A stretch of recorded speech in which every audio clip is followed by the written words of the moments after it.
மாத்ரு தேவோ பவ, பித்ரு தேவோ பவ, ஆச்சாரிய தேவோ பவ, அஸ்மத் குருப்யோ நமக. இது ஜோதிடம் சம்பந்தமான பதிவு. ஜோதிட மாணவர்கள், ஜோதிடத்தில் அதீத ஈடுபாடு இருக்கிறவங்க, ஜோதிட ஆர்வலர்கள், அவங்களுக்கு உண்டான பதிவு இது. நான் ஜோதிட ரீதியாக நான் பார்க்குற சில விதிகளை உங்களோட பகிர்ந்துக்கணும் அப்படிங்கிறதுக்காக ஆரம்பிக்கப்பட்டது தான் இது. நம்ம நிறைய விதிகள் படிக்கிறோம், எல்லாமே ஜாதகத்தில் மேட்ச் ஆகுதுன்னா இல்லை. இப்போ நான் உங்கள்கிட்ட சொல்கிறப்போது எல்லாமே நான் அனுபவ ரீதியாக நான் பார்த்து உணர்ந்து டெஸ்டட், வெரிஃபைடு, கன்ஃபார்ம்டு பாயிண்ட்ஸ் மாத்திரம் நான் உங்கள்கிட்ட சொல்கிறேன். நான் எபோவ் 70% நீங்கள் வச்சிருக்கிற ஜாதகங்களில் இந்த பாயிண்ட் மேட்ச் ஆகும். எபோவ் 70% தாராளமாக மேட்ச் ஆகும். ஒரு 20-30% இல்லாமல் இருக்கலாம். Because of some other reason, அந்த ஜாதகத்தில் இருக்கிற வேற சில கிரக அமைப்புகள், வேற சில காரணத்தினால இல்லை, ஒரு தசாபுக்தினால சில இது அமையாமல் இருக்கலாம். எபோவ் 70% கேரண்டியாக இது மேட்ச் ஆகும். ஒரு 20-30% தான் கொஞ்சம் டிஃபரன்ஸ் வரும்.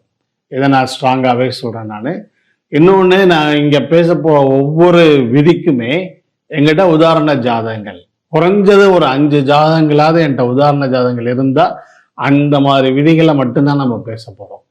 ஒரே ஒரு இதில் இருக்கு, 2 இதில் இருக்குங்கிறதெல்லாம் நான் சொல்லலை. குறைஞ்சது ஒரு 5லையாவது அது மேட்ச் ஆகணும். அது மாதிரி விதிகள் தான் நம்ம பார்க்க போகிறோம். நிறைய விதிகளுக்கு நிறைய உதாரண ஜாதகங்கள் இருக்கு. அந்த எடுக்கும் போதே இதுக்கு இதுதான் அப்படிங்கிற பாயிண்ட்டை நீங்கள் ஸ்ட்ராங்காகவே சொல்லலாம். இப்போ எல்லாத்துக்குமே நம்ம பார்க்க போகிற எல்லா விதிகளையுமே உதாரண ஜாதகங்களோட பொருத்தி பார்த்து நம்ம பார்க்கலாம். ஒன்று, இதை விட ரொம்ப முக்கியமான ஒன்று, இதை நீங்கள் உங்கள் கையில் இருக்கிற ஜாதகங்களோட பொருத்தி நீங்கள் கொடுக்குற ஃபீட்பேக் தான். நான் ஜென்ரலாகவே என்னுடைய மாணவர்களுக்கு சொல்கிறது எப்பவுமே நான் சொல்லக்கூடிய ஒரே ஒரு விஷயம், நீங்கள் கையில் எப்பவுமே ஒரு 30-40 ஜாதகம் உங்கள் கையில் இருக்கணும். உங்களுடைய ரிலேட்டிவ்ஸ், நெய்பர்ஸ், தெரிஞ்சவங்க, ஃப்ரெண்ட்ஸ், அத்தனை பேருடைய ஜாதகங்கள், அவங்களுடைய லைஃப் ஈவெண்ட்ஸ் உங்கள் கையில் இருக்கணும். நீங்கள் அப்போ அதாவது ஜோதிடத்தில் ஆர்வம் இருக்கிறவங்கள சொல்கிறேன் நான், அவங்க கையில் குறைஞ்சது ஒரு 30-40 ஜாதகங்களாவது கையில் இருக்கணும். நீங்கள் படிக்கிற ஒவ்வொரு விதியும் எதில் பொருந்தி வருதுன்னு பாருங்கள். அப்போ தான் அந்த விதி உங்களுக்கு மைண்டில் ரொம்ப ஸ்ட்ராங்காக இருக்கும். இப்போ நம்ம இந்த இதில் எல்லாமே அந்த விதிகளை பற்றி ஃபுல்லாக பார்ப்போம். இப்போ நம்ம ரூல் நம்பர் 1 பார்க்கலாம். ரூல் நம்பர் 1 என்னன்னா, பரிகாரத்திற்கு பலன் உண்டா, எப்போது செய்தால் பலன் கிடைக்கும். இதுதான் ரூல் நம்பர் 1. இதை நான் அடுத்தது நான் எக்ஸ்பிளைன் பண்ணுறேன். அதுக்கு முன்னாடி சில விஷயங்கள் நம்ம பார்க்கலாம். ஏன்னா இந்த பரிகாரம்ங்கிறதே கொஞ்சம் ரொம்ப ஒரு கான்ட்ரவர்ஷியலான சப்ஜெக்ட். ஏன்னா நிறைய பேர் பரிகாரம் வேணுமா வேணாமா, சிலர்லாம் என்ன சொல்கிறாங்கன்னா, பரிகாரங்கிறது தேவையே இல்லை, ஆஸ் பர் கர்மா நடக்க வேண்டியது நடந்தே ஆகணும், அதை ஒரு அனுபவிச்சே ஆகணும், அதனால அதுக்கு எதுக்கு பரிகாரம் பண்ணிக்கிட்டு அப்படிங்கிறது ஒரு டைப் ஆர்குமெண்ட்டு. ஏன்னா இது மாதிரி சொல்கிறவங்க எல்லாருமே அவங்களுடைய தசாபுக்தி ரொம்ப ஃபேவரபுளாக இருந்து, டிரான்சிட் ஃபேவரபுளாக இருந்து, ரொம்ப ஒரு கம்ஃபர்டபுளான கன்வீனியன்ட் பொசிஷனில் இருக்கிறவங்க. ஸோ அவங்களுக்கு மற்றவங்க படுற சிரமம், ஏன்னா ப்ராப்ளத்தில் இருக்கிறவங்க சொல்லும்போது பார்த்தா எந்த அளவுக்கு ப்ராப்ளத்தில் இருக்காங்கங்கிறது அவங்க தான் எக்ஸ்பிளைன் பண்ணணும். அந்த அளவுக்கு சிவியராக இருக்கும்.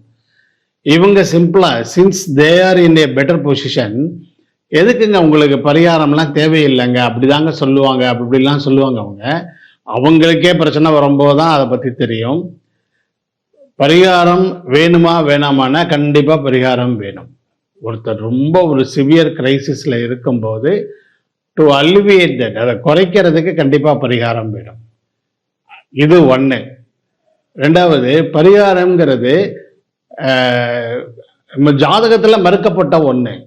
இதுக்கு நான் பரிகாரம் பண்ணுறேன்னு சொல்லிட்டு ஹோமம் பண்ணுறது, யாகம் பண்ணுறது, எல்லா வேத விற்பனர்கள்லாம் வச்சு அக்னி வளர்த்து அதில் எல்லாம் பூர்ணாகுதி எல்லாம் பண்ணி, இது கிட்டத்தட்ட மிரட்டி இல்லாத ஒன்று தட்டி பறித்து வாங்குற மாதிரி.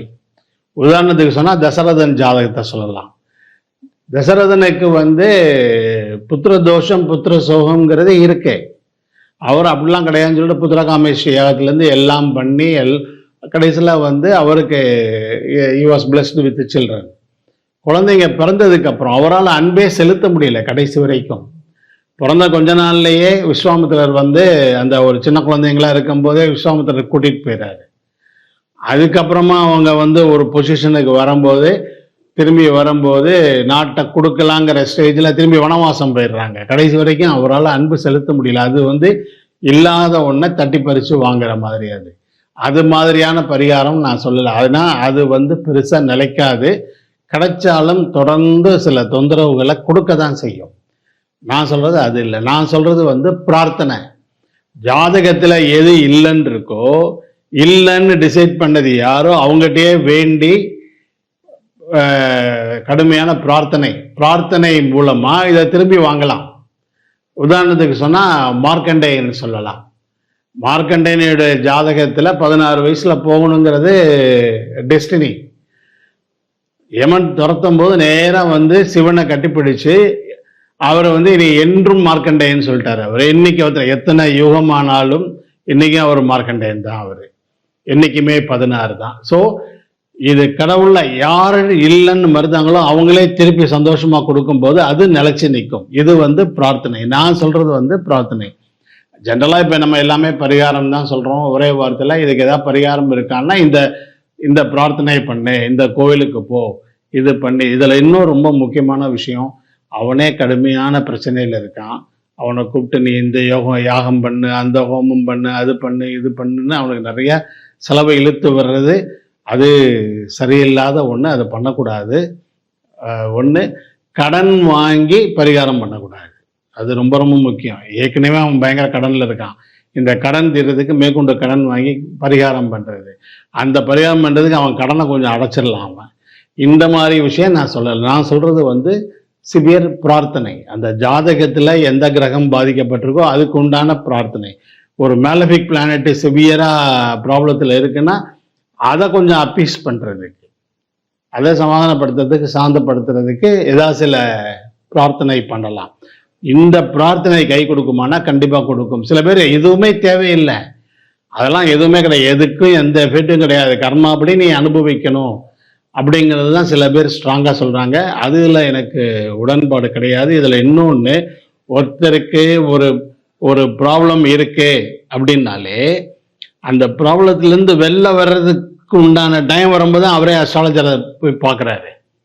அவர் சொல்கிற பரிகாரம் இவருக்கு கை கொடுக்குது. ஏன்னா அந்த அவருடைய ஜாதகத்திலேயே ஒரு ஆப்ஷனும் இருக்கு.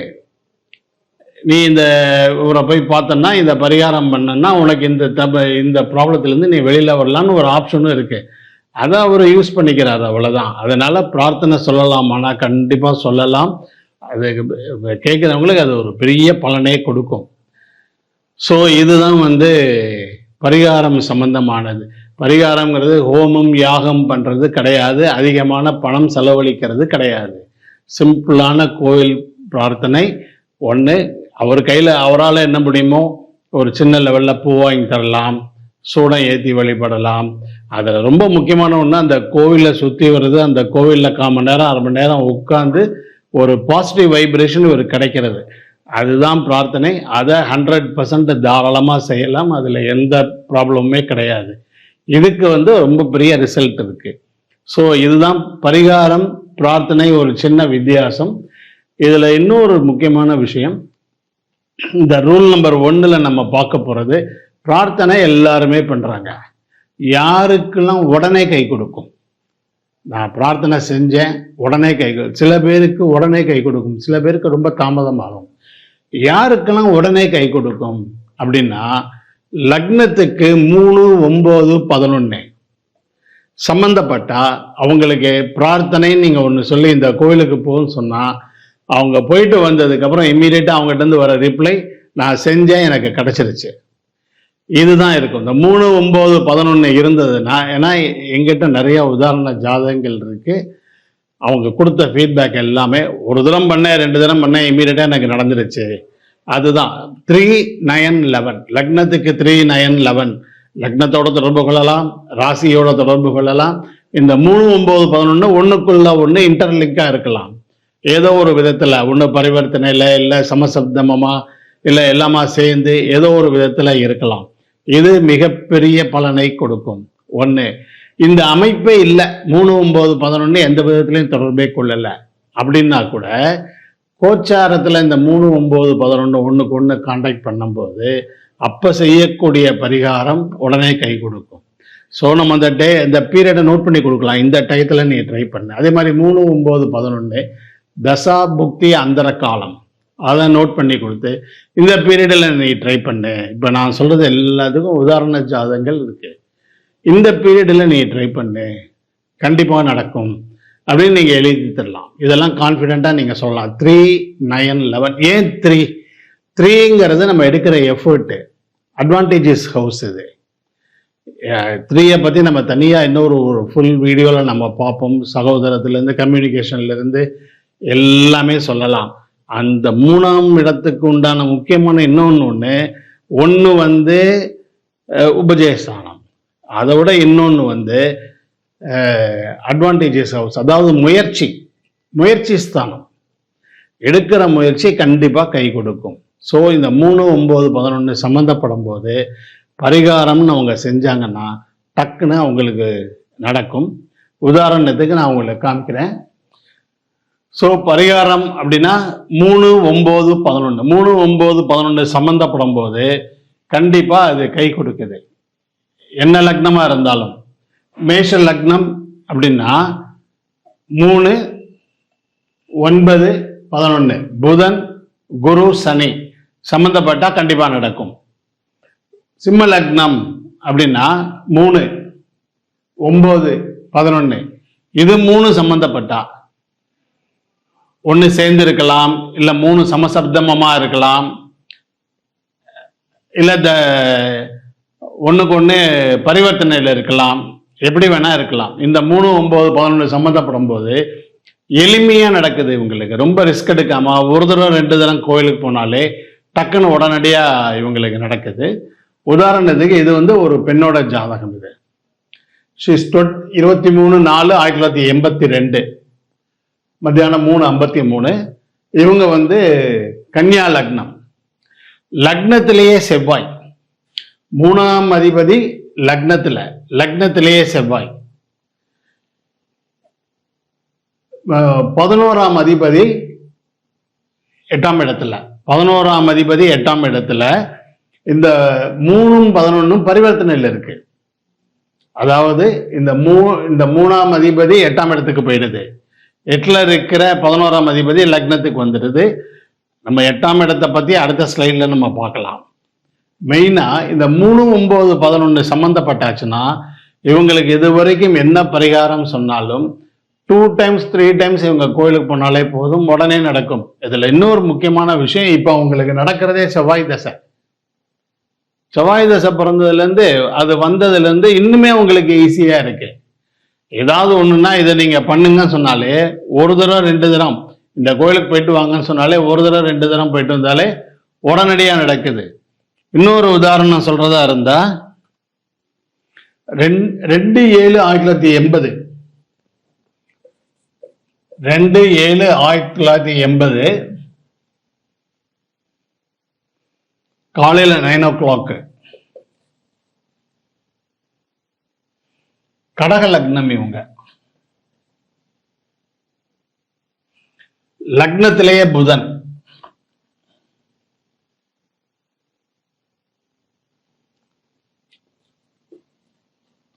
மூணுல செவ்வாய், லக்னத்திலேயே புதன், 3ஆம் அதிபதி லக்னத்திலேயே, 11ஆம் அதிபதி 11ஆம் இடத்திலேயே. இவங்களுக்கும் அதே மாதிரிதான். குரு 2ல் இருக்கு, 9 இங்க 2ல் இருக்கு, நல்ல இடத்துல இருக்கு. இருந்தா கூட நீங்க இந்த 9 விட்டுலாம். 3, 11 பலமா இருக்கு. 3ஆம் அதிபதி லக்னத்துல திக்பலம், 11ஆம் அதிபதி ஆட்சி. இவங்களுக்கும் அதே தான். ஒரு கோவிலுக்கு இவங்களால கடைசி வரைக்கும் போக முடியல. நான் திருப்பி நீங்கள் அங்கே போனால் நடக்கும், அதே தான் சொல்லிட்டு இருந்தேன் நான்.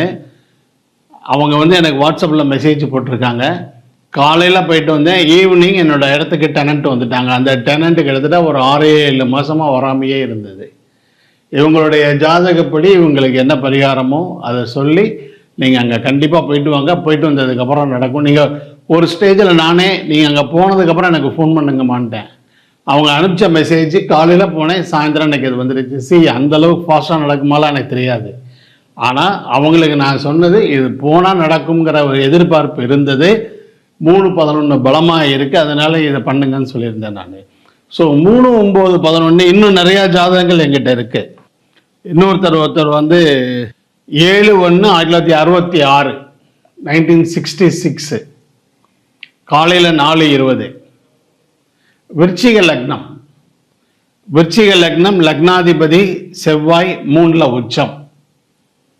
விருச்சிக லக்னம், சந்திரன் 11ஆம் அதிபதி குருவோட பரிவர்த்தனைக்கு அப்புறம் ரெண்டுமே 9ஆம் அதிபதியோட ஜாயின் ஆகுது. ஸோ இது வந்து ஒரு மேல் சார்ட்டு. இது வந்து 7-1-1966 காலையில் 4:20 விருச்சிக லக்னம். விருச்சிக லக்னம், லக்னாதிபதி 3ல் உச்சம். நல்ல ஜாப்ல நல்லா இருந்தார், திடீர்னு அவருக்கு ஜாபு போச்சு. அவருக்கு சொன்ன பரிகாரம் இந்த இதை நீங்கள் பண்ணுங்க, பண்ணதுக்கப்புறம் இந்த ப்ராப்ளம் சால்வ் ஆகும். அவருக்கு வந்து சனி சந்திரன் சனி 19 டிகிரி, சந்திரன் 19 டிகிரி. சனி சந்திரன் ரெண்டுமே 19 டிகிரி ட்ரைனில் இருக்குது, ஆங்கிளில் இருக்குது. ஸோ அதுக்கு சனிச்சந்திரனுக்கு உண்டான பரிகாரம் சொன்னதுக்கப்புறம் ஒரு தரம் 2வது தரம் பண்ணும்போதே அவருக்கு வந்து வாஸ் போஸ்டட், வேலை கிடைச்சிருச்சு. ஏன்னா லக்னாதிபதி 3ல் உச்சம். லக்னாதிபதி 3ல் உச்சம். அந்த 3ஆம் அதிபதி சந்திரனோட ஒரே டிகிரியில் புணர்ப்பு ஸ்ட்ராங்காக இருந்தது, அதனால தடை வந்தது. புணர்ப்புக்கு உண்டா பரிகாரம் சொன்னதுக்கப்புறம் 3ல் லக்னாதிபதி உச்சமாக இருந்தது, இம்மீடியட்டாக முடிச்சு கொடுத்துருச்சு. அது இது மாதிரி இன்னும் நிறைய உதாரண ஜாதகங்கள் சொல்லலாம். 3, 9, 11 இது 3ம் பலமாக இருக்கும்போது கண்டிப்பாக செய்யக்கூடிய பரிகாரம் பெரிய லெவலில் கை கொடுக்குது. இது ஒரு மேல் சார்ட்டு. ஆகஸ்ட் 20, 1960 காலையில் 7:20 சிம்ம லக்னம். 3ஆம் அதிபதி லக்னத்திலேயே. 3ஆம் அதிபதி லக்னத்திலேயே. நான் என்ன சொல்கிறேன், லக்னம் ராசி இது ரெண்டுக்கும் 3, 9, 11 தொடர்பு இருந்ததுன்னா கண்டிப்பாக இவங்க வேண்டது உடனே நடக்கும். பரிகாரம் செய்ய ஆரம்பிக்கும் போதே எந்த தடையும் இல்லாமல் நல்லபடியாக நடக்கும். அதுதான் இவருக்கு 3ஆம் அதிபதி லக்னத்திலேயே, 11ஆம் அதிபதி ராசியிலே. இதில் நீங்கள் ராசிக்கு 11ன்னு பார்க்க வேண்டாம். அப்படி பார்த்தாலும் ராசிக்கு 11 லக்னத்தில், லக்னத்துக்கு 11 ராசியில். இவருக்கு எப்பவுமே கோவில் போயிட்டு வந்தார்னா 1 தரம் 2 தரம் நார்மலாக போயிட்டு வந்தாலே ஏதாவது ஒரு டிமாண்ட் வச்சு போனாருன்னா கையோடு அது நடந்துருது. அது ரொம்ப இழுத்தடிக்கிறதுலாம் எதுவுமே கிடையாது, டக்கு டக்குன்னு நடந்துருது. ஸோ முக்கியமான பாயிண்ட் இதில் என்னன்னா 3, 9, 11 நல்லா ஞாபகம் வச்சுக்கோங்க. ஜாதகத்தில் 3, 9, 11 இல்லை. ஒன்றுக்கு ஒன்று தொடர்பு இல்லை, ஒன்றுக்கு ஒன்று பார்க்கல, எந்த ஒரு கனெக்ஷனும் இல்லை. அப்படின்னா கூட தசாபுக்தி அந்தரத்தில் கண்டிப்பாக நடக்கும், கோச்சாரத்தில் கண்டிப்பாக நடக்கும். இதை பாசிட்டிவாக எடுத்துக்கலாம். இதுதான் வந்து 3, 9, 11 நடக்குமானா நடக்கும், தடை இல்லாமல் நடக்கும். தேங்க்ஸ் ஃபார் வாட்சிங். தேங்க்யூ. நமோ பகவதே ருத்ராய. ஓம் நமோ பகவதே ருத்ராய. ஓம் நமோ பகவதே ருத்ராய.